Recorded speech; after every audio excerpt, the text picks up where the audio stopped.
Hello, welcome back. स्वागत है आप सभी का। आज थर्मोडायनेमिक्स में सेकंड लेक्चर बात करेंगे स्टेट और पाथ फंक्शन की। किसी भी प्रोसेस में, किसी भी सिस्टम को प्रोसेस करवाने में स्टेट फंक्शन और पाथ फंक्शन का क्या रोल है, ये फंक्शंस क्या है, डिस्कस करेंगे इस पर। स्टेट और पाथ फंक्शन को डिस्कस करने से पहले एक चीज़ डिस्कस कर लेते हैं, वेरिएबल और नॉन वेरिएबल, चर एवं अचर। चर एवं अचर वे क्वांटिटीज़ या वे राशियाँ जो किसी भी प्रोसेस के दौरान चेंज होती है, वे होती है वेरिएबल, चर, और जो किसी भी थर्मोडायनेमिक प्रोसेस के दौरान स्थिर रहती है, नो चेंज, वो कहलाती है अचर या नॉन वेरिएबल फंक्शन। अब चर और अचर फंक्शन को समझने के बाद में बात करते हैं स्टेट फंक्शन और पाथ फंक्शन। मैं एक रिएक्शन लिखता हूँ कि यह कोई अभिक्रिया हो रही है A+B और C+D।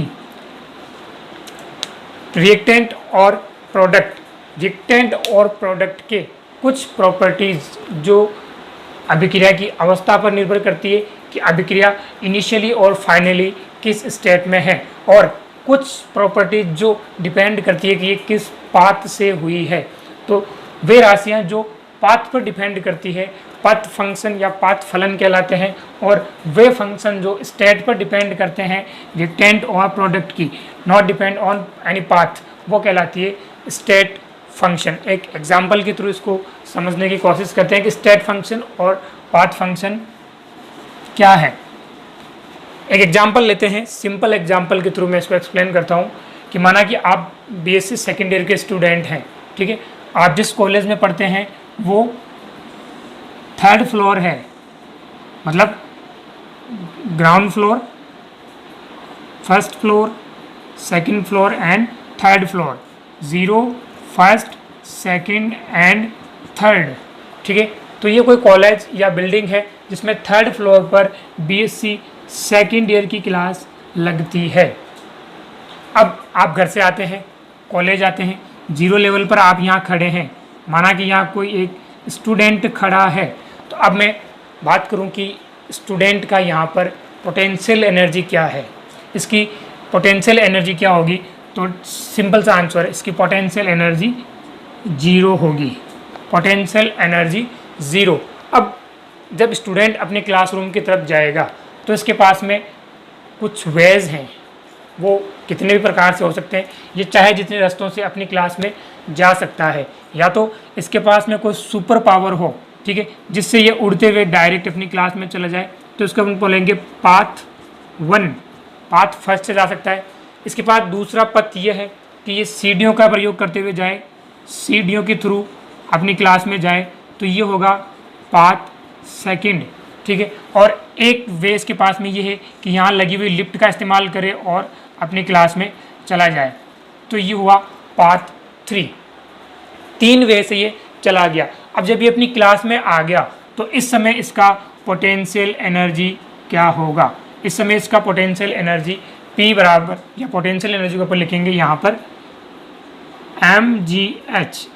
इसकी जो स्थितिज ऊर्जा है वो अब डिपेंड करेगी इस हाइट पर कि 0 फ्लोर से ये 3rd फ्लोर पर अपने क्लासरूम में किस हाइट पर बैठा है, किस हाइट पर ये स्टैंड है, वो डिपेंड करेगा इसकी हाइट पर। तो यहाँ पर इसका पोटेंशियल एनर्जी कुछ ना कुछ तो होगा। तो पोटेंशियल एनर्जी, या मैं एक सिंपल भाषा में यही कहूँ कि सिर्फ एनर्जी जो है वो किस पर डिपेंड कर रही है, सिर्फ स्टेट पर डिपेंड करती है, ये कौन से पाथ के थ्रू यहाँ क्लासरूम में आया है, नो मैटर।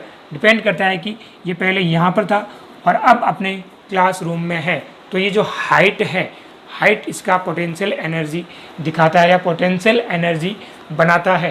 तो पोटेंशियल एनर्जी जो है, जिसको मैं ई से शो कर रहा हूँ अब, वो एनर्जी डिपेंड करती है सिर्फ और सिर्फ सिस्टम के स्टेट पर। ये पहले इस फर्स्ट स्टेट पर था और अब ये सेकेंड स्टेट पर है, तो energy depend on state, but ये किस पथ से आया है उस पथ पर ये डिपेंड नहीं करती है। तो वे चर जो स्टेट पर डिपेंड करते हैं स्टेट फंक्शन कहलाते हैं। इसका एक सिंपल एग्जांपल हुआ एनर्जी। ऊर्जा एक अवस्था फलन है जो सिस्टम के इनिशियल और फाइनल स्टेट पर डिपेंड करता है। अब ये पाथ फंक्शन क्या होता है, पाथ इतने 3 पाथ काम में ले सकता है। तो तीनों पाथ के दौरान कुछ ऐसे फंक्शंस जो चेंज होते हैं, वेरिएबल है, वो कहलाते हैं पाथ फंक्शन। जैसे कि ये यहाँ से सुपर पावर के थ्रू उड़ के जाता है क्लास में, तो इसको वर्क थोड़ा कम करना पड़ेगा, वर्क करना पड़ेगा बट कम करना पड़ेगा। सीढ़ियों से जाता है तो वर्क इसको ज़्यादा करना पड़ेगा। लिफ्ट से जाता है तो इसको वर्क बिल्कुल भी नहीं करना पड़ेगा, या कहें कि बहुत कम करना पड़ेगा, यहाँ पर भी कम, यहाँ पर ज़्यादा। तो वर्क जो है वो पथ पर डिपेंड करता है कि ये कौन से पाथ से गया है। तो ये हुआ पथ फंक्शन। तो पथ फंक्शन का एग्जाम्पल हुआ कार्य। वर्क एक पथ फलन है जबकि ऊर्जा एक अवस्था फलन है। ठीक है। State function and path function. State function को कैपिटल लेटर से शो किया जाता है। State function are shown by capital letters, जैसे कि एनर्जी, ठीक है, इसको ई यू से शो करेंगे। सिस्टम की एंट्रोपी, एंट्रोपी भी अवस्था फलन है, स्टेट पर डिपेंड करती है। जबकि पाथ फंक्शन को स्मॉल अल्फ़ाबेट से लिखा जाता है, जैसे वर्क, हीट, एटसेट्रा। ठीक है, इसमें भी लगा देते हैं एटसेट्रा। सिस्टम की एंट्रोपी उसके स्टेट पर डिपेंड करती है। आप क्लासरूम में हैं तो क्लासरूम की एंट्रोपी ज़्यादा है, जब आप अपने घर पे चले जाते हैं तो आपकी वजह से जो एंट्रोपी है सिस्टम की वो कम हो जाती है। डिपेंड करती है स्टेट पर कि आप कहाँ प्रेजेंट है। जबकि वर्क आपने किस प्रोसेस से किया है, किसी सिस्टम को कितना टेम्परेचर, प्रेशर और वॉल्यूम दिया है जिसके कारण उसके हीट में चेंज आया है, तो ये डिपेंड करता है पाथ पर। State function and path dynamic equilibrium. यदि किसी सिस्टम के स्टेट फंक्शन या अवस्था गुण जो है वो समय के साथ में चेंज नहीं हो रहे हैं, एक स्थिर हो गए हैं, तो वो जो स्टेट है सिस्टम की वो कहलाती है थर्मोडायनेमिक इक्विलिब्रियम। ये 3 टाइप से हो सकता है, 3 टाइप्स ऑफ इक्विलिब्रियम। यदि थर्मल, केमिकल एंड मैकेनिकल, तापीय, रासायनिक और यांत्रिक। यदि एक सिस्टम की बात करें कि एक रिएक्टेंट टू प्रोडक्ट कोई रिएक्शन हो रही है, इसे मैं R2P लिख देता हूँ। रिएक्टेंट टू प्रोडक्ट कोई रिएक्शन है, थर्मोडायनेमिक का सिस्टम की स्टडी की जा रही है इसके, उस समय यदि इसका टेम्परेचर फिक्स है, रिएक्टेंट और प्रोडक्ट का जो टेम्परेचर है जो स्टेट पर डिपेंड करता है वो यदि फिक्स है, तो उस समय जो इक्विलिब्रियम होगा वो होगा थर्मल इक्विलिब्रियम या तापीय उष्मागतिक साम्य। ताप स्थिर होना, समय के साथ में ताप में कोई चेंज नहीं आ रहा है, तो वो है थर्मल इक्विलिब्रियम। केमिकल इक्विलिब्रियम, यदि पूरे सिस्टम के सब जगह, हर स्टेट पर, हर स्थान पर यदि रासायनिक संगठन बराबर हो गया है, chemical composition are equal each type of system is called chemical thermodynamic equilibrium. और यदि सिस्टम की प्रोसेस के दौरान, during the process of system के मैटर का, ठीक है, मैटर सराउंडिंग और सिस्टम के बीच किसी प्रकार का एक्सचेंज नहीं हो रहा है, स्टेबल हो चुका है, इलेक्ट्रॉन टू प्रोडक्ट या सिस्टम टू यूनिवर्स और universe to system is called mechanical thermodynamic equilibrium. Thermodynamic process, thermodynamic प्रक्रम, तंत्र कितने प्रकार से संपन्न हो रहा है या किस प्रकार से संपन्न हो रहा है, उसका मेथड क्या है प्रोसेस होने का, वो कहलाता है थर्मोडायनेमिक प्रक्रम। वो किसी भी प्रकार से संपन्न हो सकता है, क्योंकि थर्मोडायनेमिक सिस्टम उसकी नेचर पर डिपेंड करता है कि सिस्टम में कौन सी घटनाएं हो रही है। उन घटनाओं के आधार पर सिस्टम को डिफाइन किया जाएगा कि सिस्टम किस प्रोसेस का है। तो इसके कुछ एग्जाम्पल हैं, आइसो समतापी प्रक्रम, या इसको बोलते हैं आइसोथर्मिक प्रोसेस, समदाबी,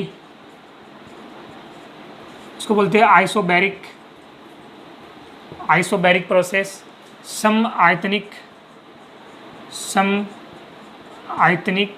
प्रोसेस, आइसोकोरिक प्रोसेस, रुद्धोष्म प्रकार के प्रक्रम, रुद्धोष्म, इनको बोलते हैं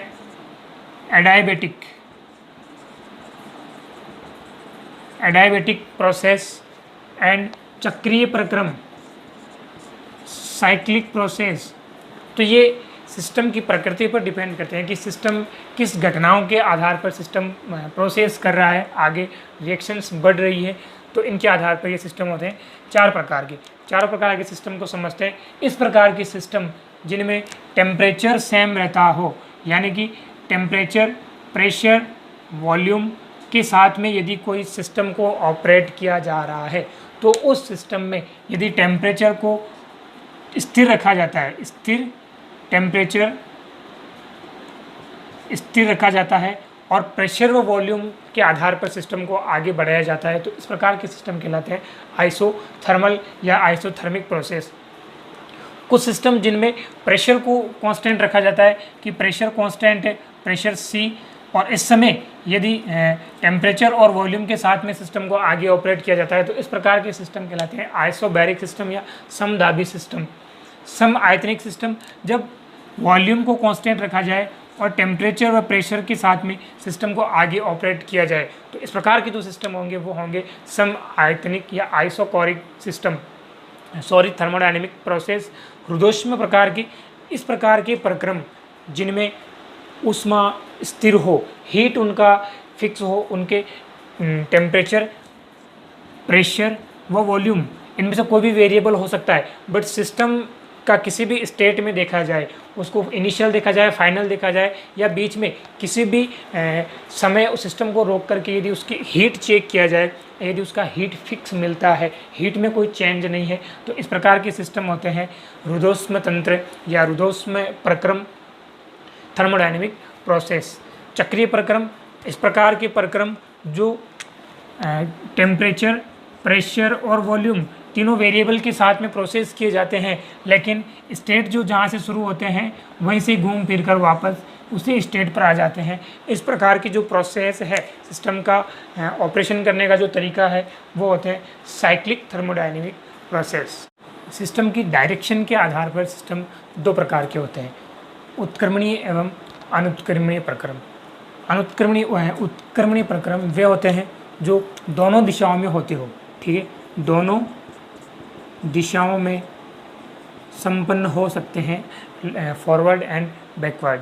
और अनुत्क्रमणीय प्रक्रम वे होते हैं जिनमें एक ही दिशा में संपन्न होते हैं, एक ही डायरेक्शन में ये आगे बढ़ते हैं, किसी भी हालत में, किसी भी कंडीशन में इनको वापस फॉरवर्ड नहीं करवाया जा सकता, बैकवर्ड रिएक्शन नहीं ली जा सकती इनसे। तो इस प्रकार के जो सिस्टम है वो अनुत्क्रमणीय प्रक्रम कहलाते हैं। उत्क्रमणीय प्रक्रम अगर दोनों दिशाओं में हो रहा है तो इसका एक जो बड़ा करैक्टर होगा वो ये होगा कि ये छोटे छोटे स्टेप में होगा, जो रिएक्शन या जो प्रोसेस छोटे छोटे स्टेप में होगी उसे ही रोक करके वापस बैकवर्ड रिएक्शन उससे ली जा सकती है। तो उत्क्रमणीय प्रोसेस एक से अधिक पदों में संपन्न होते हैं, जबकि ये एक या दो बड़े पदों में संपन्न होते हैं, जबकि ये छोटे छोटे कई पदों में या एक या दो से अधिक पदों में संपन्न होते हैं। उत्क्रमणीय प्रक्रम की बात करें, इसको एक एग्जाम्पल के थ्रू समझने की कोशिश करते हैं कि एक इलेक्ट्रोकेमिकल का एग्जाम्पल लेते हैं, इलेक्ट्रोकेमिस्ट्री से एग्जाम्पल लेते हैं कि एक डैनियल सेल है या चार्जेबल बैटरी है कोई, ठीक है, तो उसका जो प्रोसेस है, उसके जो रिएक्शंस हो रही है, केमिकल रिएक्शन, वो रिवर्सिबल टाइप की थर्मोडायनेमिक प्रोसेस है। एक एग्जांपल ये देखिए, जैसे कि अगर मैं लिखूं कि ये कोई एक इलेक्ट्रोड है Zn का और दूसरा इलेक्ट्रोड है कॉपर का, तो ये इलेक्ट्रोकेमिकल सीरीज के आधार पर इलेक्ट्रॉन एक्सचेंज करते हैं और ये बना लेते हैं Cu+2 और Zn। तो ये एक रिएक्शन हुई, ठीक है। अब ये रिएक्शन इस आधार पर हुई कि यहाँ पर इसका इलेक्ट्रोकेमिकल चार्ज जो इलेक्ट्रोवोल्ट है, ठीक है, उस वोल्ट के आधार पर ये इलेक्ट्रॉन एक्सचेंज हुआ है। लेकिन इसी सेल में ये रिएक्शन भी पॉसिबल है कि ये Cu+2 जो है वो इलेक्ट्रॉन Zn को दे और Zn बन जाए Zn+2 और कॉपर बन जाए कॉपर रॉड में चेंज हो जाए। तो इस प्रकार की जो दोनों टाइप की रिएक्शंस है, इसको मैं रिवर्सिबल लिख सकता हूँ कि ये रिवर्सिबल है, बट मैंने दोनों को अलग अलग लिख दिया है, तो ये दोनों फॉरवर्ड ही है। ये एक ही रिएक्शन है जो दोनों दिशाओं में संपन्न हो सकती है। ये संपन्न कब होगी, इसके लिए EMF एक वैल्यू आती है, इलेक्ट्रोमोटिव फोर्स, विद्युत वाहक बल, विद्युत वाहक बल, इसका बोले कि इंडक्टिव फोर्स और जो अपोजिट फोर्स है वो उन दोनों का जो डिफरेंस है, अंतर के कारण इनकी डायरेक्शन चेंज हो जाती है और ये कभी इस दिशा में कभी इस दिशा में ये प्रोसेस रिएक्शन चलती रहती है, जिसके आधार पर बैटरी या सेल अपना कार्य करता है। तो ये था रिवर्सिबल प्रोसेस जो छोटे छोटे पदों में संपन्न होता है। इलेक्ट्रिक करंट या कहें कि जो धारा का प्रवाह है, फ्लो ऑफ इलेक्ट्रिसिटी, दोनों साइड से हो सकता है। ये बहुत साइड से धारा की दिशा जो है वो लगातार बदलती रहती है इस प्रकार के प्रोसेस में। तो ये रिवर्सिबल प्रोसेस है। रिवर्सिबल प्रोसेस और इरिवर्सिबल प्रोसेस। एक अनुत्क्रमणीय प्रक्रम का उदाहरण, नेचर की जितनी भी घटनाएं हैं, प्रकृति में होने वाली जितनी भी घटनाएं हैं वे सारी अनुत्क्रमणीय प्रकार के प्रक्रम होते हैं। जैसे कि झरनों से पानी बहना, बारिश का होना, समुद्रों का जल स्तर बढ़ना, बर्फ़ का पिघलना, किसी भी जीव जंतु की या वनस्पति की आयु बढ़ना, ये सारे अनुत्क्रमणीय प्रक्रम हैं जिन्हें किसी भी आधार पर बाहरी बल लगाकर किसी भी हालत में उन्हें वापस बैकवर्ड नहीं किया जा सकता। जो इस प्रकार के प्रोसेस है वो सारे अनुत्क्रमणीय प्रक्रम हैं। दोनों में जो अंतर है उससे क्वेश्चन ज़रूर बनता है कि उत्क्रमणीय और अनुत्क्रमणीय प्रक्रम में अंतर बताइए। तो मेजर जो डिफरेंस है वो है कि ये दोनों दिशाओं में संपन्न होता है और ये एक ही दिशा में संपन्न होता है। ये दो से अधिक पदों में, दो से ज़्यादा पदों में संपन्न होता है और ये एक या दो पदों में ही संपन्न होता है। ठीक है, ये छोटे छोटे पदों में संपन्न होता है, ये बड़े पदों में संपन्न होता है। इस सिस्टम में उत्क्रमणीय प्रक्रम में किया गया कार्य अधिकतम होता है। मैक्सिमम वर्क यदि प्राप्त करना है तो सिस्टम को रिवर्सिबल प्रोसेसेस देनी होगी, और यदि न्यूनतम वर्क या उत्क्रमणीय प्रक्रम की तुलना में जो कम कार्य मिलता है वो मिलता है अनुत्क्रमणीय प्रक्रम में। Okay, thanks, bye, take care.